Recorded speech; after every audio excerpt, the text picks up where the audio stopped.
할렐루야. 네. 오늘 말씀의 제목은 이 세상에서 가장 살기 좋은 곳은 어디일까입니다. 여러분은 이 세상에서 가장 살기 좋은 곳이 어디라고 생각하십니까? 서울입니까? 천안입니까? 아니면 외국입니까? 영국의 경제분석 전문기관인 EIU라는 곳에서 2013년도 세계에서 가장 살기 좋은 도시를 선정하여 발표했습니다. 안전, 교육, 보건, 문화, 사회 기반, 환경 등 30가지 요건들을 분석한 결과입니다. 1위가 호주의 멜버른, 2위가 오스트리아의 비엔나, 3위가 캐나다의 밴쿠버, 4위가 캐나다의 토론토, 공동 5위로 캐나다의 캘거리와 호주의 애들레이드, 7위가 호주의 시드니, 8위가 핀란드의 헬싱키, 9위가 호주의 퍼스, 10위가 뉴질랜드의 오클랜드였습니다. 저는 이 지역을 직접 가본 적은 없지만 인터넷으로 그 도시의 사진만 봐도 와, 정말 그림 같은 그런 도시입니다. 정말 살기 좋고 거기서 평생토록 살았으면 좋겠다 하는 마음이 들 정도로 정말 여러 가지 혜택들이 많이 있는 도시인 것 같습니다. 그런데 유감스럽게도 오늘 본문에 나오는 소돔과 고모라도 바로 그러한 살기 좋은 도시들 중에 하나였습니다. 창세기 13장 10절에 보면 이에 롯이 눈을 들어 요단 지역을 바라본즉 소알까지 온 땅에 물이 넉넉하니 여호와께서 소돔과 고모라를 멸하시기 전이었으므로 여호와의 동산 같고 애굽 땅과 같았더라라고 말씀합니다. 롯이 눈을 들어 요단 지역을 바라본즉 롯이 아브라함과 갈라서기 직전에 바라본 이 땅은 요단 평지였습니다. 요단 평지는 요단강으로부터 풍부한 물을 공급받고 있었습니다. 특히 이 땅은 모압 산맥으로부터 풍부한 수령의 계곡물이 흘러 내려왔기 때문에 주변 땅은 항상 비옥한 상태였습니다. 뭘 심어도 잘 자랄 수밖에 없는 기름진 땅이었습니다. 이렇게 요단강이 풍부한 물로 형성된 주변 평야의 비옥함은 롯이 보기에 에덴 동산에 견줄 정도로 아주 아름다운 풍족한 땅으로 여겨졌습니다. 또한 애굽 땅과 같았더라라고 말씀합니다. 애굽 제국에는 지금의 이집트처럼 거대한 나일강이 흐르고 있었습니다. 나일강은 총 길이가 6,671km, 강 전체 면적은 아프리카 면적의 10분의 1에 해당될 정도로 아주 넓은 그런 면적을 차지하는 강입니다. 나일강은 매년 한 차례씩 강물이 범람을 합니다. 그렇기 때문에 매우 위험한 곳이기도 하지만 그 덕분에 많은 영양분을 지닌 충족토가 강 주변에 쌓였습니다. 그 결과 농사를 짓기만 하면 다른 지역과 비교가 안 될 정도로 아주 풍족한 농작물을 수확할 수가 있었습니다. 더욱이 애굽은 일찍부터 농사에 필요한 물길, 수로나 관계선이 개발되었기 때문에 자연히 그 땅에서 농작물을 재배하게 되면 비옥할 수밖에 없었습니다. 롯이 이렇게 애굽에 견줄 정도의 비옥한 소돔과 고모라 땅을 처음 딱 본 순간 너무나 마음에 들었고 한눈에 반하게 되었습니다. 얼마나 그 땅이 마음에 들었는지 삼천하게 양보하고 싶은 마음이 조금도 생기질 않았습니다. 두말 없이 그 땅을 덥석 선택하고 말았습니다. 그런데 이게 웬일입니까? 소돔 땅은 인간이 보기에는 분명 살기 좋고 풍요로운 땅이었지만 하나님께서 버리신 땅이었습니다. 여호와께서 소돔과 고모라를 멸하시기 전이었으므로 라고 말씀합니다. 어떻습니까? 여러분의 생각에 이 세상에서 가장 살기 좋은 곳은 어디라고 생각하십니까? 세상의 전문가들이 말하는 재반 여건과 인프라를 갖춘 곳입니까? 아니면 여건은 좀 떨어져도 하나님께서 기뻐하시는 곳이겠습니까? 세상 사람들은 눈에 보이는 조건과 여건만을 따지지만 우리 믿는 사람들은 그러한 것만을 따져서는 안 될 것입니다. 소돔과 고모라 땅은 살기 좋은 재반 여건을 갖춘 곳이었지만 하나님께서 멸하시기 직전의 땅이었습니다. 그렇다면 과연 하나님께서 보시기에 가장 살기 좋은 땅은 어디일까? 오늘 본문을 중심으로 다 함께 살펴보기를 원합니다. 첫째로 이 세상에서 가장 살기 좋은 곳은 타락하지 않은 곳입니다. 한번 따라해 보실까요? 이 세상에서 가장 살기 좋은 곳은 타락하지 않은 곳입니다. 아브라함을 떠난 두 천사는 곧장 소돔 땅으로 이동을 했습니다. 때마침 롯이 소돔의 성문 앞에서 앉아있다가 그 뒤로 오는 것을 발견하고 즉각적으로 흑진이 영접해 주었습니다. 그것이 1절부터의 3절까지 내용입니다. 그런데 소돔 땅은 매우 타락한 땅이었습니다.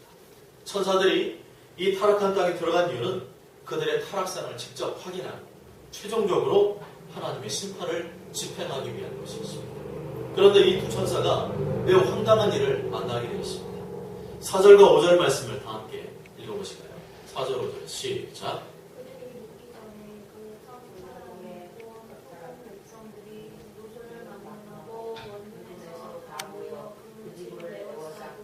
롯을 부르고 그에게 이르되 내게 온 사람들이 어디 있느냐 이끌어내라 우리가 그들을 상관하리라.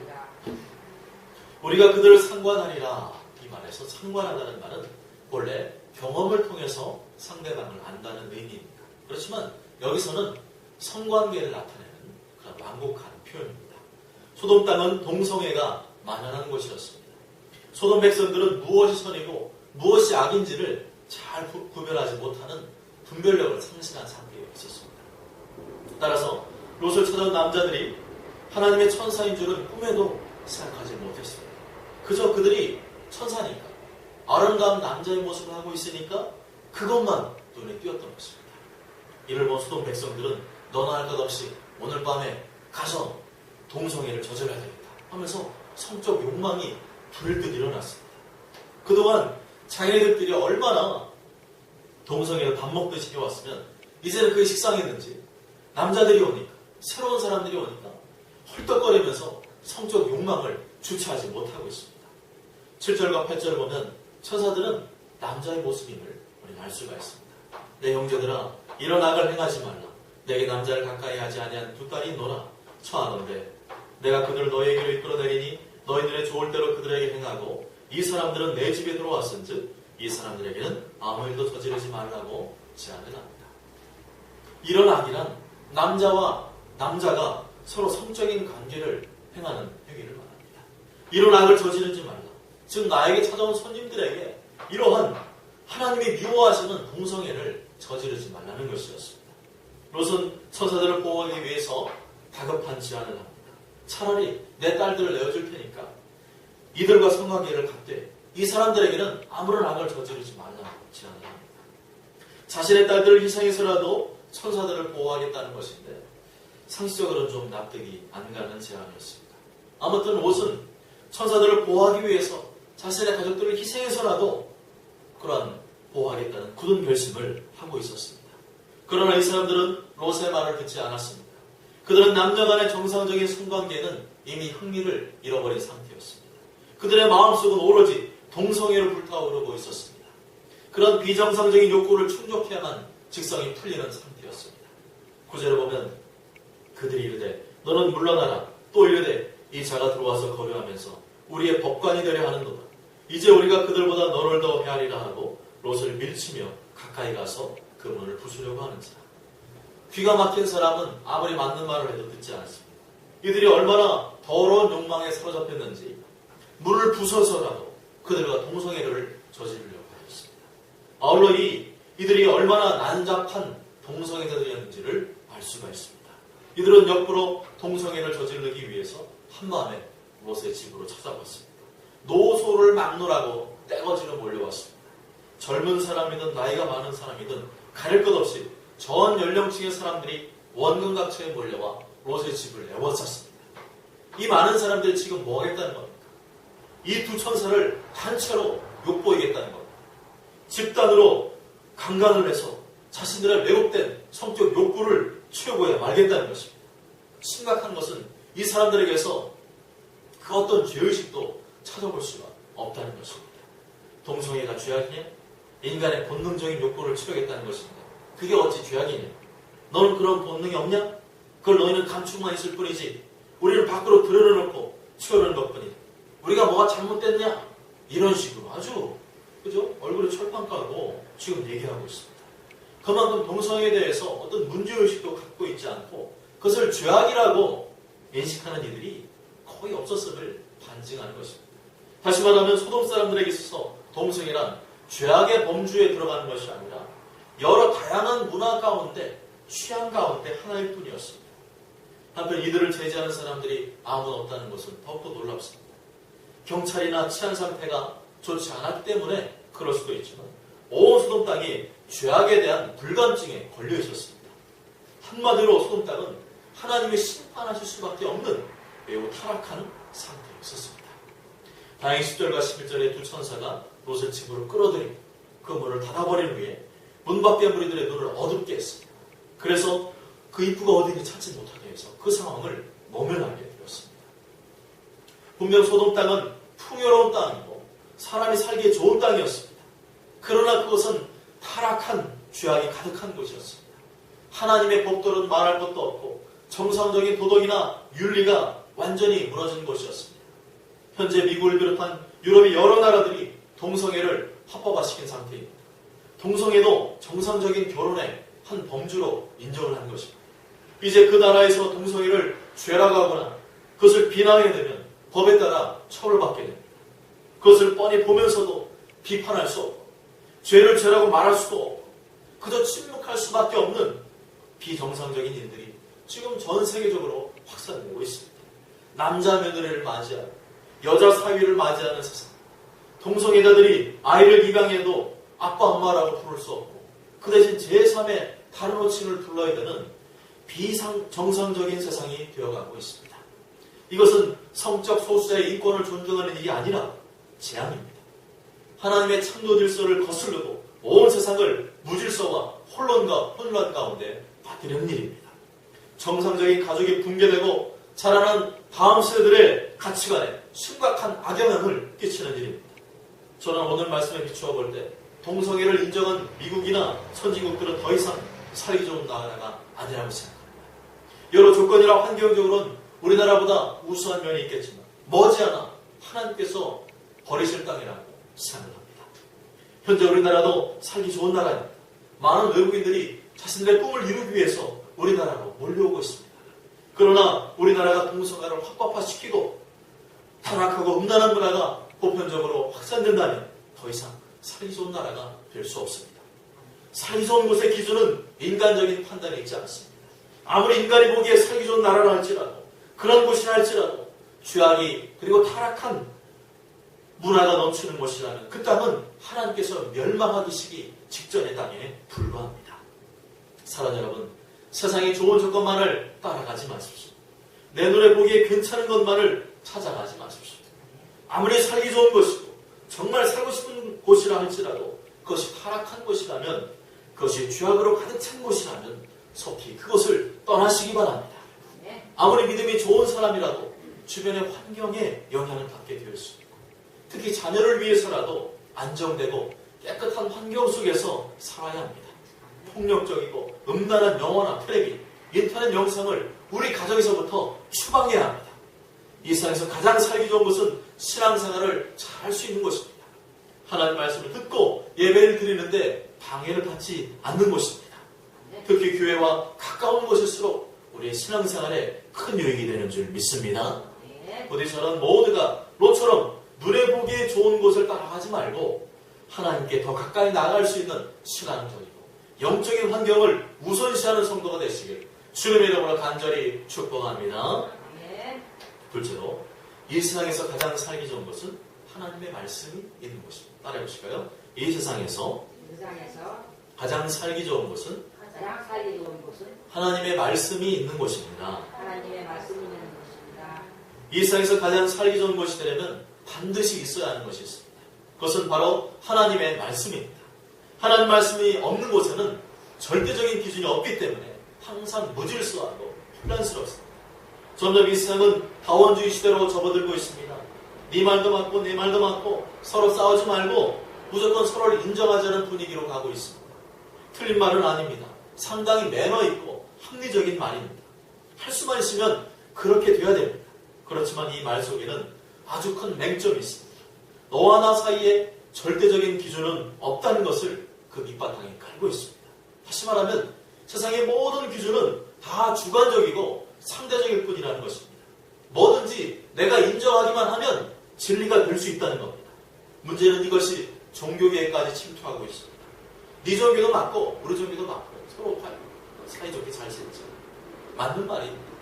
물론 윤리적인 면에서는 중첩되는 부분이 있을 것입니다. 그렇지만 구원은 별개의 문제입니다. 일부 기독교 지도자들 중에도 구원의 도리마저 타협하는 사람들이 있습니다. 아주 심각한 문제입니다.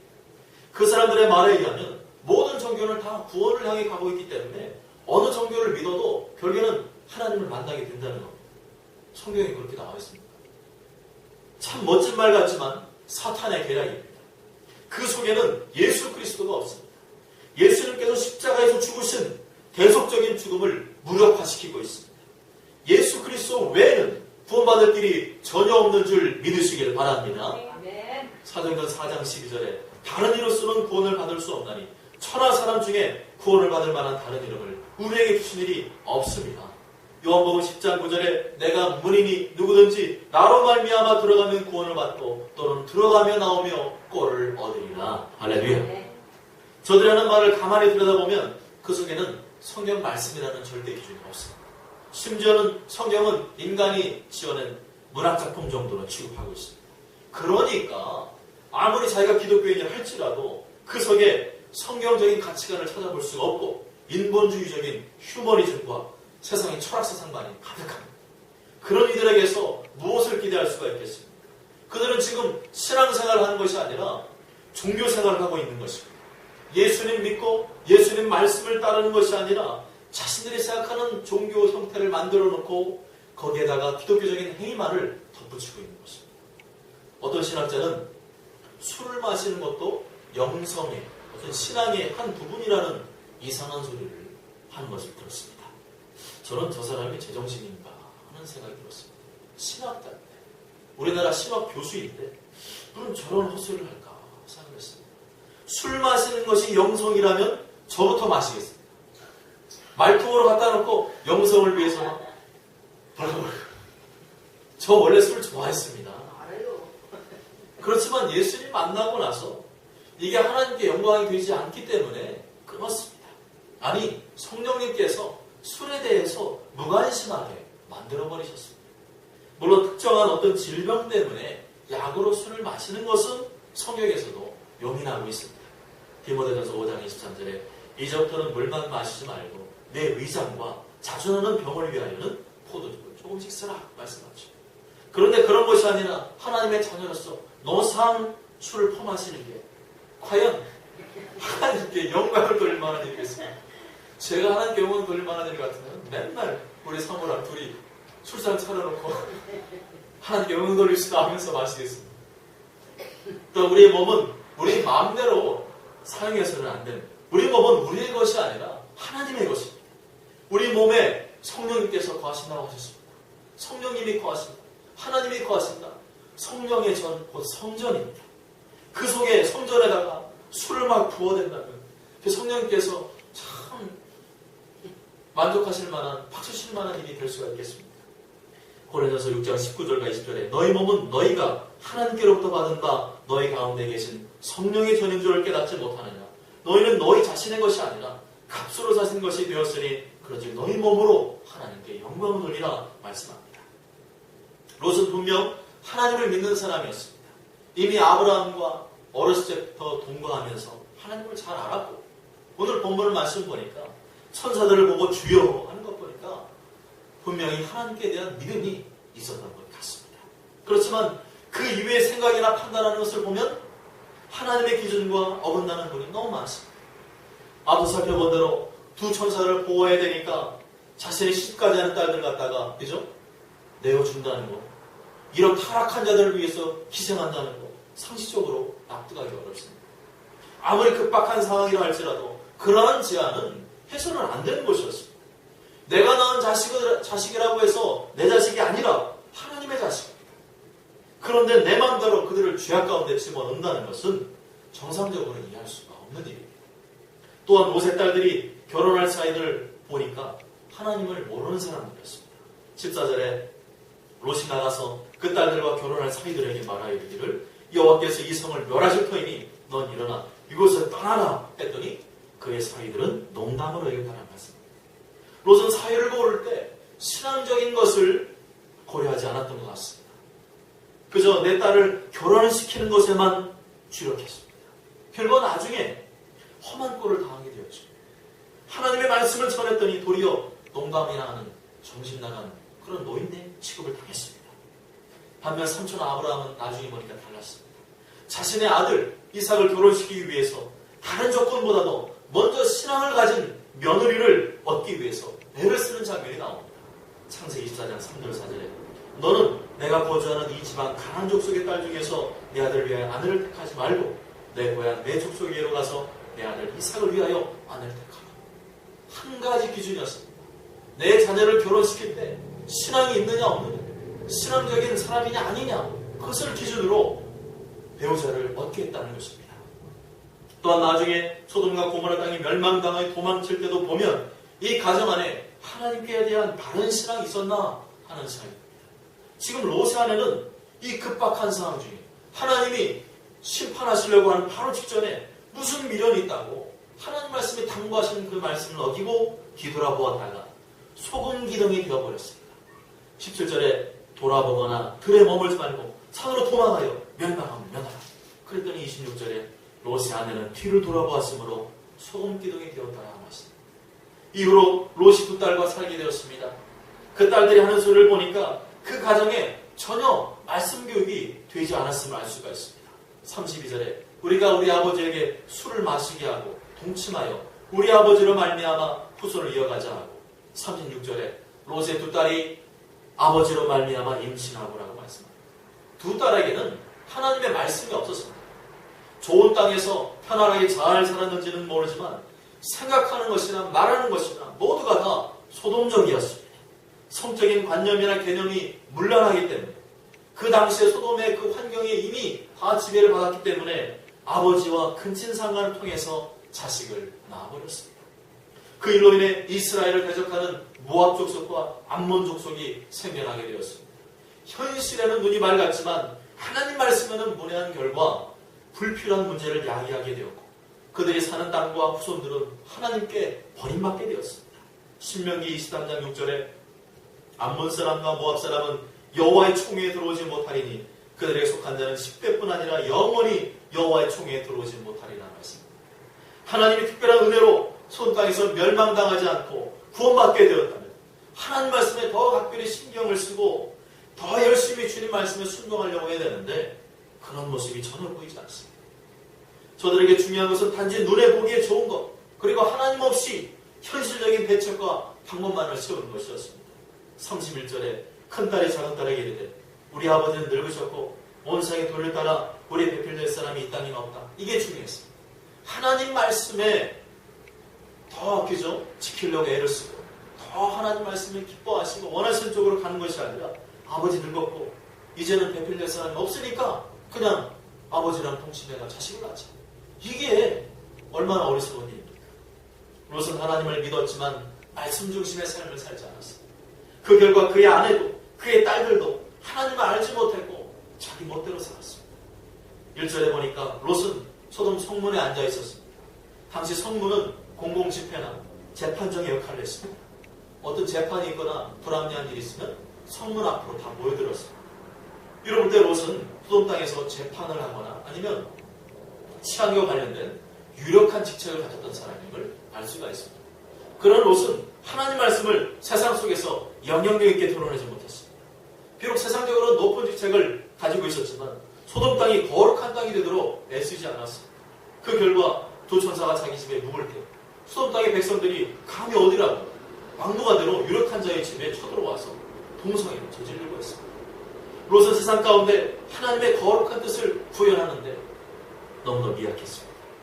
롯은 눈에 보기에 좋은 것을 선택하고 세상적으로 높은 지위는 몰랐지만 하나님의 뜻을 이루는 것에는 별 관심이 없었습니다.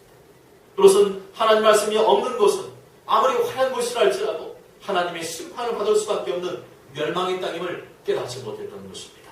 이로 볼 때 롯이 소돔 땅에서 구원받은 것은 뭘 잘해서가 아니라 전적인 하나님의 자비와 은혜였습니다. 16절 그러나 롯이 지체함에 그 사람들이 롯의 손과 그 아내의 손과 두 딸의 손을 잡아 인도하여 손 밖에 두니 여호와께서 그에게 자비를 더하시며 29절 하나님이 그 지역의 성을 멸하실 때, 롯이 거주하는 성을 엎으실 때 하나님이 아브라함을 생각하사 롯을 그 엎으시는 중에서 내보내셨더라. 우리가 구원받는 것도 하나님의 전적인 은혜와 참입니다. 우리가 구원받을 만한 어떤 공로나 행위가 있기 때문이 아니라 오직 십자가에서 나의 죄를 대신하여 죽으신 예수님을 믿는 믿음으로 값없이 얻게 되었습니다. 이 큰 은혜를 받은 자로서 여전히 세상의 것들만 쫓아가고 세상의 것들만 정신 팔려 있다면 우리도 롯과 다를 바가 없습니다. 사랑 여러분, 롯처럼 세상의 좋은 것만을 바라보지 마십시오. 롯의 아내처럼 자꾸만 세상을 뒤돌아보지 마십시오. 하나님이 우리에게 필요한 모든 것을 허락해 주셨습니다. 디모데전서 6장 7절 8절에 우리가 세상에 아무것도 가지고 온 것이 없음에 또한 아무것도 가지고 가지 못하리니 우리가 먹을 것과 입을 것이 있은 줄 족한 줄로 알 것입니다. 롯과 그의 가족들은 좋은 환경 속에서 살고 있었지만 하나님의 말씀이 없었기 때문에 나중에는 혼란스럽고 더 큰 문제가 일어났습니다. 최종적으로 그가 살던 땅은 하나님의 심판을 받아 흔적도 없이 사라졌습니다. 이 땅의 것은 예수님이 다시 오시면 흔적도 없이 사라질 것입니다. 그러나 오직 하나님의 말씀만은 영원히 남게 될 것입니다.